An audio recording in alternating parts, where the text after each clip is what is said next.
Breaking news చూస్తున్నాం. బంగ్లాదేశ్ లో హిందువులపై దాడులు అస్సలు ఆగడం లేదు. రోజు రోజుకు అల్లరి మూకలు రెచ్చిపోతున్నారు. దీపు చంద్రదాస్ ఘటన జరిగి 10 రోజుల్లోనే మరో ఘాతానికి పాల్పడ్డారు. ఫిరోజ్పూర్ జిల్లాలో హిందూ కుటుంబాల ఇళ్లకు నిప్పంటించారు. 5గురు ఇళ్లను తగలబెట్టారు. బాధితులు వెదురు కంచెలను నరికేసి ప్రాణాలతో బయటపడ్డారు. అయితే వారి ఇళ్లు, వస్తువులు పూర్తిగా కాలిపోయాయి. పెంపుడు జంతువులు మృతి చెందాయి.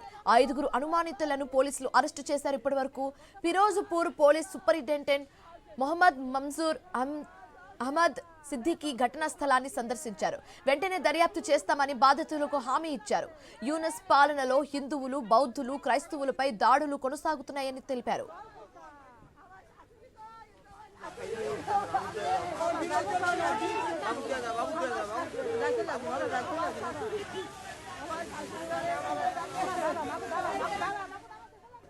మరోవైపు భారత్ పై బంగ్లాదేశీయులు విషం కక్కుతూనే ఉన్నారు. అక్కడ ఉన్న భారతీయులకు వర్క్ పర్మిట్లు రద్దు చేయాలని డిమాండ్ చేస్తూ హత్యకు గురైన హాదీ సంస్థ ఇంకెలా మోర్చా డిమాండ్ చేసింది.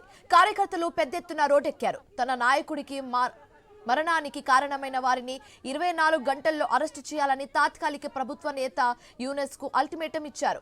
మాజీ ప్రధానమంత్రి హసీనాను అప్పగించేందుకు భారత్ నిరాకరిస్తే అంతర్జాతీయ న్యాయస్థానంలో కేసు వేయాలని డిమాండ్ చేశారు.